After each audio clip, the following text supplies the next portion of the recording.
આસેડા ગામથી આપણે ભરતભાઈ અને સંજયભાઈ તરફથી મોરાલ ધામમાં જમણવારાનું આયોજન કરેલ છે ખીચડી કઢીનું. એટલે ભરતભાઈ બે શબ્દો કહો. આ આપણે પબ્લિક આપવાવાળી છે એ જેને જે કરવું હોય એ કરી શકે છે ને? હા, તો સેવાનું કોમ છે તેમ.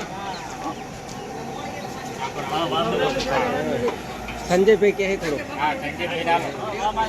લોકોના મોઢે અંધાયા તો સૌથી સારામાં સારી સેવા છે એ સેવા બહુ જરૂરી છે. હા ખાટી છે એટલે આમાં